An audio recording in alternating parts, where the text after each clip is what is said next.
Hello everyone.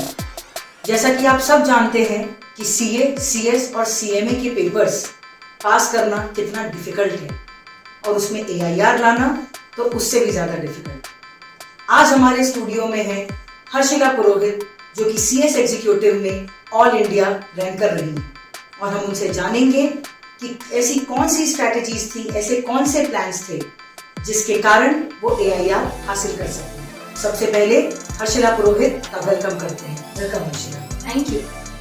और जो most burning question है हर स्टूडेंट के मन में इस समय कि मैम कोई हमें ऐसी स्ट्रैटेजी बता दे, कोई हमें ऐसे प्लान्स बता दे जिससे हम भी एआईआर अचीव कर सकें, तो उसे जानने के लिए over to you Harshila, kindly share your experience. I think obviously अगर आपको एआईआर टारगेट करना है तो यू हैव नो ऑप्शन कि आपको दोनों ग्रुप्स देने ही पड़ेंगे अल्टीमेटली।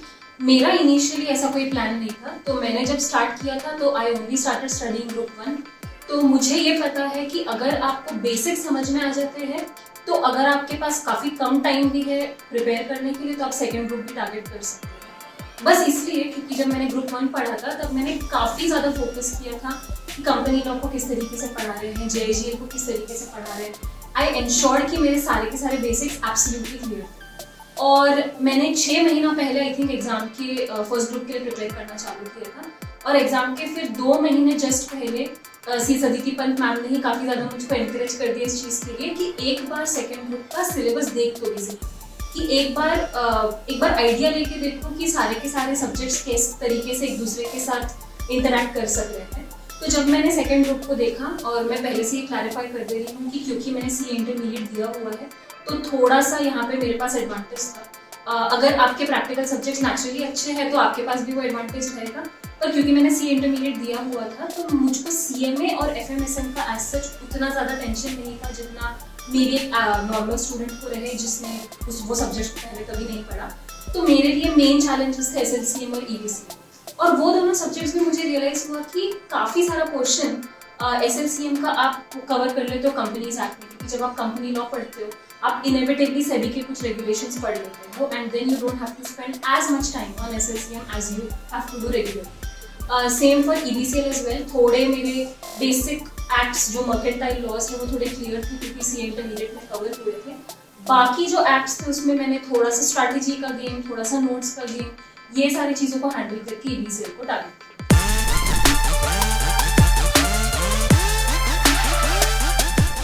तो मूव करते हैं अपने सेकेंड क्वेश्चन की ओर, जो अगेन एक बहुत टेंशन देने वाला सवाल होता है हर एक स्टूडेंट के मन में कि कितने समय पहले फर्स्ट या सेकेंड ग्रुप की तैयारी चालू की जाए। जैसा तुमने कहा कि तुमने बोथ ग्रुप्स टारगेट किए अल्टीमेटली, तो कौन सा वो टाइम था, कितने महीनों पहले आपने एक्चुअली प्रिपरेशन चालू कर दी? आई थिंक अराउंड 6-7 महीने पहले क्लासेस चालू हुई थी जो मैंने आप लोगों से ली थी।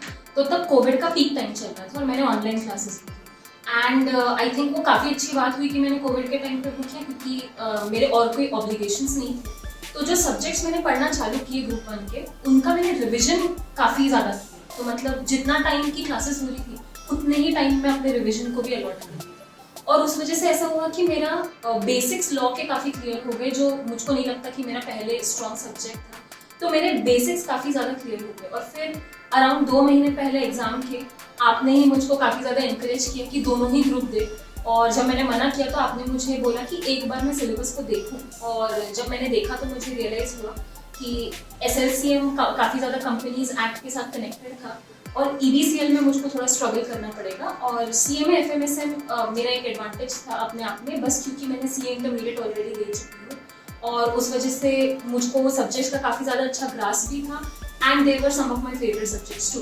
तो लास्ट के 2 महीने में मैंने ये डिसीजन लिया था कि मैं दोनों ग्रुप दूंगी, पर मैंने पढ़ना 6-7 महीने पहले चालू।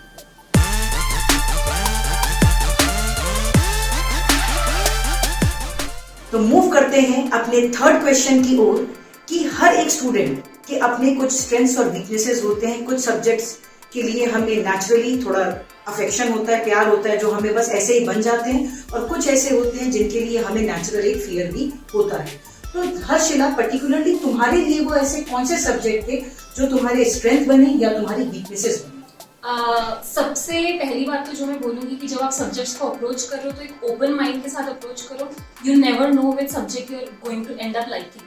तो जब मैंने स्टार्ट किया था पढ़ना, मुझे लगा कि मैं लॉ में बहुत ही पीछे रहने वाली हूँ, क्योंकि मैंने जब सीए इंटरमीडिएट भी दिया था तो मेरा लोएस्ट स्कोर कंपनी लॉ में था. तो जब मैंने पढ़ना चालू किया तो मैं काफ़ी ज़्यादा स्केर्ड थी सारे के सारे सब्जेक्ट से, बस क्योंकि more than half the syllabus is based on law.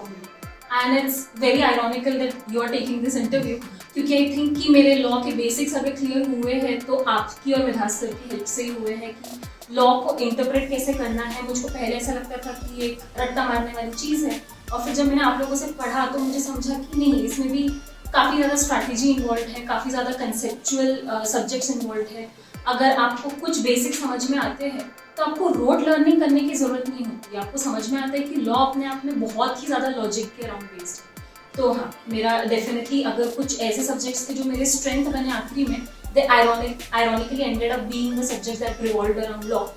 So I would say that they were JIGL, company law, and then FMSM, CMA अपने आप ही, बस क्योंकि मुझे वो सब्जेक्ट्स ही पढ़ना था. तो इसके लिए तो पैट ऑन द बैक हमें मिलना चाहिए, क्योंकि जिस तरह से हर्षिला आंसर कर रही है और जिस तरह से मैं उसके ऊपर क्वेश्चन थ्रो कर रही हूँ और बहुत ब्यूटीफुली वो उसे फेस कर रही है, तो पढ़ाया तो हमने बहुत अच्छा है, इसमें कोई शक नहीं होना चाहिए. तो इससे एक चीज और भी समझ में आती है कि आपको एज अ स्टूडेंट ये देखना है कि आपकी स्ट्रेंथ और वीकनेस वाला सब्जेक्ट क्या है. इस इंटरव्यू के बाद एक चीज समझना, ये नहीं सोचना है कि हर्षिला ने कुछ स्ट्रैटेजी फॉलो करी किसी एक पर्टिकुलर सब्जेक्ट के लिए तो वो एज इट इज आपके लिए भी हो. प्रैक्टिकल सब्जेक्ट उसके ऑब्वियसली अच्छे थे क्योंकि वो सीए इंटर एक बार दे चुकी है and she has cleared also, she is in CA final right now. पर हो सकता है कि आपके और कोई सब्जेक्ट आपके स्ट्रेंथ बने. ये मेरा डिडक्शन है इसके, जो भी इसने आंसर दिया और जो भी इसने अपने एक्सपीरियंसेस बताए.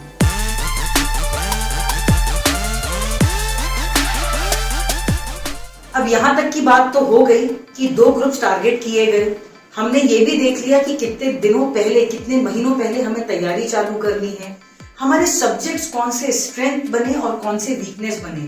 पर इन सब के बीच में एक इम्पॉर्टेंट क्वेश्चन होता है स्केड्यूलिंग का, टाइम टेबल का और डिसिप्लिन का.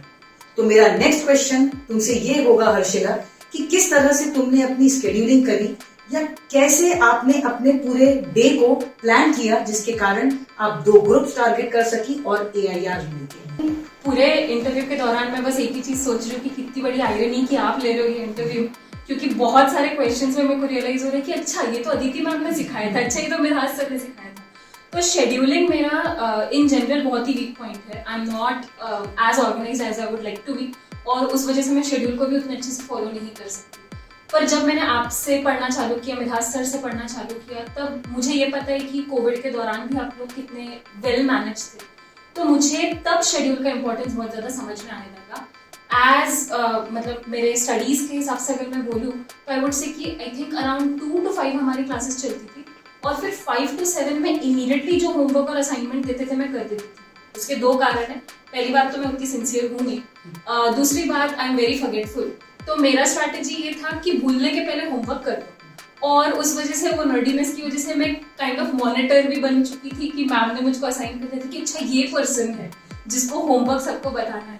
तो मैंने फिर सोचा कि अच्छा अगर मैं ही नहीं करती हूँ तो फिर तो बहुत बड़ा प्रॉब्लम होगा. तो आई थिंक स्टार्टिंग में initially if you just spend as much time on your revision as you have spend inside the classroom, वो बहुत ही अच्छी स्ट्रैटेजी है. अगर आपको उतना ही टाइम वापस उसको कवर करने के लिए मिल जाता है तो आपके कंसेप्ट्स 2-fold ज़्यादा क्लैरिफाई हो जाएंगे. दैट वाज रियली हेल्पफुल, क्योंकि जब मैंने फिर एग्जाम देना चालू किया तो मुझे रियलाइज हुआ कि लास्ट मोमेंट पे मुझे ऐसा नहीं हो रहा था कि मैं उसको वापस पूरी तरह पढ़ रही हूँ, ऐसा लग रहा था कि मैं रिवाइज कर रही हूँ. और आखिरी के 2 महीने मेरे लिए शेड्यूलिंग के लिए काफ़ी ज़्यादा ट्रिकी थे, क्योंकि जैसे मैंने बोला मैंने बिल्कुल डिसाइड नहीं किया था कि मैं दोनों ग्रुप्स दूंगी. तो आप लाइफ को एक पॉइंट तक स्ट्रक्चर्ड रख सकते हो, और लास्ट में 1.5-2 महीने जो है तब आपको शेड्यूल सब भूल जाना होता है. बो पकड़ के, बाल बांध के, भूत बन के और बस टेबल पे बैठ जाना होता है. तो आखिरी में मेरा शेड्यूल बस वही था कि उठो, पढ़ो, कॉफी पियो, सो. उठो, पढ़ो, कॉफी पियो, सो. तो बस वही था. अच्छा, जैसा अभी हर्षिला ने बोला ये एक्चुअली ट्रू है क्योंकि व्हाट्सएप पे मेरे पास आज भी वो मैसेजेस पड़े हैं, ये सिंसियर थी बहुत ज़्यादा। तो जब भी मैं कुछ होमवर्क देती थी तो मैं ऐसा किया करती थी कि मैं इसको रिस्पॉन्सिबिलिटी असाइन कर देती थी कि होमवर्क है, मैंने दिया है और ये याद दिलाओगे तुम ही मुझे। तो हर्षिला को मैं हमेशा ये कहा करती थी कि तुम अब मुझे ये होमवर्क है ये याद दिलाओगी। तो सॉर्ट ऑफ बेचारी बाकी बच्चों की दुश्मन भी बन गई थी, क्योंकि ये तो मैम को जाके सब बता देती है वाला सिनेरियो बहुत हुआ है इसके साथ। तो हर्षिला के इस एक आंसर से हमें ये समझ में आ रहा है कि जितना टाइम ये क्लास के लिए डेडिकेट कर रही थी, उसके इमीडिएटली बाद फॉर वॉट एवर रीजंस ये रिवीजन के लिए भी तुरंत टाइम निकाल रही थी। मतलब अगर आप क्लास में पढ़ ले रहे हैं तो दैट डज नॉट मीन कि सारे कॉन्सेप्ट्स आपके दिमाग में कॉन्क्रीट हो गए हैं। रिवीजन भी इक्वली इंपॉर्टेंट है।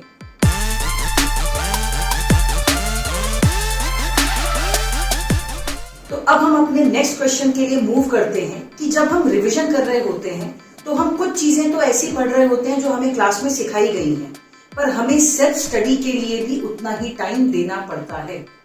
तो यही हमारा अगला क्वेश्चन होगा हर्षिला से कि सेल्फ स्टडी के लिए अपने डेली स्केड्यूल में से कितना टाइम हर्षिला डेडिकेट करती थी। एक बहुत ही इंपॉर्टेंट पार्ट ये है सेल्फ स्टडी अच्छे से करने का, that you should have great teachers, जिसमें मैं फॉर्चुनेटली काफी लकी थी। तो आपको है ना सेल्फ स्टडी का इम्पोर्टेंस बेसिकली बस ये होता है that it's not always going to be clear in the class कि आपको कौन सा कंसेप्ट इमीडिएटली एकदम अच्छे से नहीं समझ में आ रहा है। तो जब आप फिर सेल्फ स्टडी करना चालू करते हो, the main thing about self study is that you learn how to rectify your mistakes. आप पढ़ना चालू करोगे, आप लिखना चालू करोगे and immediately you get stuck at something, और तब आप मतलब बॉदर कर सकते हो अपने टीचर को जाके कि अच्छा ये वाला पॉइंट अभी भी नहीं समझा, जो कभी कभी क्लास के बीच में नहीं होता है for whatever reason. Maybe you're too shy to ask it in the class, maybe you're too maybe you're overthinking it, maybe आपको ऐसा लग रहा है कि आपको सब्जेक्ट समझ आ चुका है। पर जब आप सेल्फ स्टडी करते हो तब आपको समझ में आता है कि maybe all of the concepts are not as clear as you would like them to be. तो जब आप फिर एग्जाम्स के टाइम पे जब आप पढ़ना चालू करोगे तब आपको कोई ऐसा टॉपिक एंड पॉइंट पे ऐसा ना लगे कि अच्छा ये तो अभी भी मुझको समझ में नहीं आया है, and that should not happen, क्योंकि तब आप फिर बहुत ही ज़्यादा डिस्करेज हो जाओगे। तो सेल्फ स्टडी का मेन पॉइंट यही है। तो इस वजह से ही मैं अपने शेड्यूल में अराउंड जितना क्लास का टाइम होता था, जो 2.5 आवर्स की क्लास हो रही थी स्टार्टिंग में, तो मेरे शेड्यूल में भी मैं नहीं कुछ तो 1.5-2 घंटे उसके लिए अलॉट करके रखती थी। अराउंड 1.5 आवर और 2 आवर्स आई वुड स्टडी। और आप लोग काफ़ी ज़्यादा राइटिंग असाइनमेंट्स भी देते थे, क्योंकि आप लोग काफ़ी इस चीज़ पे क्लियर थे स्टार्टिंग से कि लॉ में मेन एडवांटेज आपका आने वाला है जब आपको राइटिंग प्रैक्टिस हो उसकी। तो उस वजह से मेरा सेल्फ स्टडी का टाइम अपने आप उतना हो गया जितना क्लास का। अब यहाँ पे एक चीज देखना, जब बार बार सेल्फ स्टडी की बात बोली गई या नोट्स की बात बोली गई या राइटिंग प्रैक्टिस की बात बोली गई, तो हमें से ये समझ में आता है कि एक स्टूडेंट आइडियली कौन कौन से रिसोर्सेज को यूज कर रहा है, कौन कौन सी किताबों का इस्तेमाल कर रहा है, कैसे वो प्रैक्टिस कर रहा है, क्या असाइनमेंट्स उसे मिल रहे हैं। तो ऐसे में इसको बेस लेते हुए हम अपने नेक्स्ट क्वेश्चन की ओर चलेंगे। हर्षिला से ये पूछ के देखते हैं कि क्या हर्षिला ने सिर्फ जो स्टडी मैट्स ICSI के द्वारा प्रोवाइड किए गए सिर्फ उन पे रिलाई किया, या एडिशनल कोई नोट्स रेफर किए, अपने कोई नोट्स बनाए और असाइनमेंट्स को किस तरह से अप्रोच किया।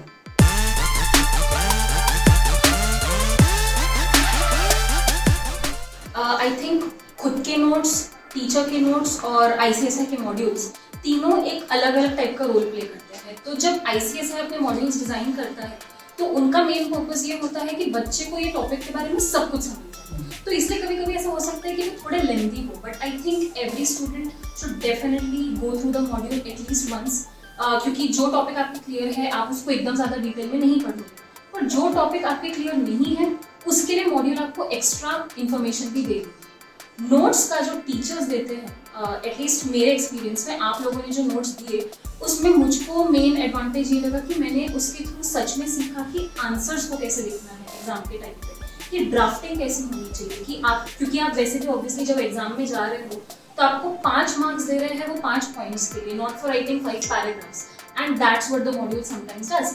तो वो जो एक टीचर्स के जो नोट्स होते हैं जो वो आपको ड्राफ्टिंग में हेल्प करता है, I think those are very helpful. तो कमिंग टू द पॉइंट कि मैंने कौन से मटेरियल्स यूज किए, I have obviously gone through all of the modules once, and what was really helpful to me was आपके notes, CS Miraj sir के notes, क्योंकि I don't think कि मैं लॉ को उतना अच्छे से लिख पाती if it wasn't for those books. जैसे अभी ड्राफ्टिंग के ऊपर हर्षिला ने बार बार एक बात कही कि हमको 5 पैराग्राफ्स लिखने के लिए मार्क्स नहीं मिल रहे हैं। तो जब ICSI या फॉर दैट मैटर ICAI और ICMAI भी आंसर्स को देखती है या सजेस्टेड आंसर्स भी अपने निकालती हैं, तो आपने ये नोटिस किया होगा कि हमें लेंदी आंसर्स नहीं लिखने हैं, हमें conceptually correct to the point answers लिखने हैं। तो जैसे यहाँ पे ड्राफ्टिंग को एम्फेसाइज किया गया and this is actually correct, हम ड्राफ्टिंग पे बहुत ध्यान देते हैं।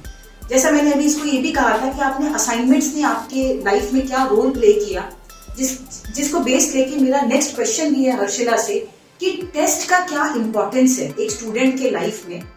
जैसे हमारे वहाँ कई बार टेस्ट होते हैं, हम बहुत रिगरसली टेस्ट लेते हैं और सबसे ज्यादा बड़ी चीज जो हम चेक कर रहे होते हैं वो होती है ड्राफ्टिंग। तो इन टेस्ट का क्या रोल है, किस तरह से एक स्टूडेंट को ये बताना या ये सिखाना कि जो आपको आता है आप उसे ब्यूटीफुली पेपर में कैसे प्रेजेंट करें, ये स्किल डेवलप कैसे करता है टेस्ट सीरीज या टेस्ट का एक प्रॉपर स्केड्यूल, ये हम जानते हैं हर्षिला से।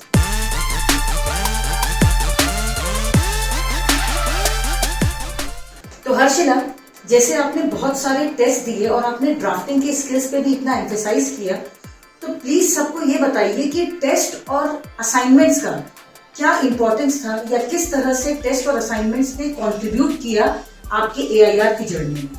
आई थिंक टेस्ट और असाइनमेंट्स के बारे में जो बच्चों के थॉट्स हैं वो कंटिन्यूअसली चेंज होते रहेंगे। स्टार्टिंग में ऐसा रहेगा, इतना सारा क्यों लिखना है, इतना अनोइंग क्यों है, क्या मैंने स्विच कर लेना चाहिए दूसरे फील्ड पे अगर इसमें इतनी ज़्यादा राइटिंग इन्वॉल्व होने वाली है। And as you come closer to the exams you couldn't have been more thankful for the fact कि आपने इतना सारा कुछ लिख चुके हो। बल्कि आखिरी में ऐसा हो गया था कि मेरे फादर, मुझे याद है, 1 डज़न रजिस्टर्स एक साथ लेके आ गए थे because I was writing so much. और एग्जाम्स के जस्ट बाद मुझे रियलाइज हो कि मैंने सबकॉन्शियसली एक पेन का कलेक्शन बनाना चालू कर दिया था। एक 20 या 20 to 25 पेन्स का बस कलेक्शन था। तो क्या टेस्ट और असाइनमेंट्स इंपॉर्टेंट है? 100%। क्योंकि जब आप लिखते हो तब आपको समझ में आता है कि जब आप मतलब वापस रिव्यू करते हो, यू स्टार्ट टू अंडरस्टैंड कि maybe this should have been more beautifully written, क्योंकि आप एक थर्ड पर्सन के पर्सपेक्टिव से भी देखना चालू करते हो अपने आंसर्स को। और ऑब्वियसली जो आपके टीचर्स हैं होपफुली वो उतने ही हेल्पफुल रहे जितने मेरे टीचर्स थे। तो जो मेरे टीचर्स थे एटलीस्ट दीदी पन मैम, विधास सर, वो लोग काफ़ी ज़्यादा आर्टिकुलेटली पॉइंट के बाजू में लिख के देते थे कि this is exactly why your answer is wrong. तो आई थिंक वो काफ़ी हेल्पफुल था बिकॉज अदरवाइज CA और CS के कोर्स में आई थिंक बहुत ही ज़्यादा फ्रस्ट्रेटिंग हो जाता है बच्चों के लिए टू इवन अंडरस्टैंड कि इंस्टीट्यूट ने मार्क्स क्यों काटे। And when you give more and more test और जब आपको अच्छे से रिमार्क्स मिलते हैं कि आपकी कहाँ गलती हुई है, you really do start to understand कि नहीं, इंस्टीट्यूट गलत नहीं है, मेरी थोड़ी सी राइटिंग प्रैक्टिस लैक। तो ये सारे स्टूडेंट्स को समझना होगा कि एक अच्छी राइटिंग प्रैक्टिस या एक अच्छा ड्राफ्टेड आंसर आपको ज़्यादा मार्क्स दे के जाता है। जब हम कभी भी जब रिजल्ट आता है तो स्टूडेंट ये सोचता है कि मुझे ही मार्क्स नहीं मिले, पर हमें ये समझना होगा कि हम कहाँ गलत जा रहे हैं। वो एक ऐसी चीज़ है जो हमारे कंट्रोल में है और अगर हम उस राइटिंग स्किल को इम्प्रूव करते हैं तो अल्टीमेटली वो हमारे लिए ही आगे बेनिफिशियल होता है। अच्छा, अब इसमें एक और चीज़ है, जैसे एक डे हम अपना प्लान करते हैं, हम अपनी स्केड्यूलिंग करते हैं। ये भी एक क्वेश्चन बहुत बार अराइज होता है कि मैम मेरा ये भी कमिटमेंट है, मैं कोई और डिग्री कर रहा हूँ या मैं कहीं पे इंटर्नशिप कर रहा हूँ। मैं एक क्वेश्चन हर्षिला आपसे ये भी पूछना चाहूंगी कि आप जैसे आप भी CA फाइनल में हैं, आप CS एग्जीक्यूटिव का तब ये कर रही थी, प्रिपरेशन कर रही थी। अनडाउटेडली तब कोविड का टाइम था, पर सून कोविड की सिचुएशंस कंट्रोल हो गई and eventually you manage CA final, CS executive and also your internship. तो ये आपने कैसे मैनेज किया?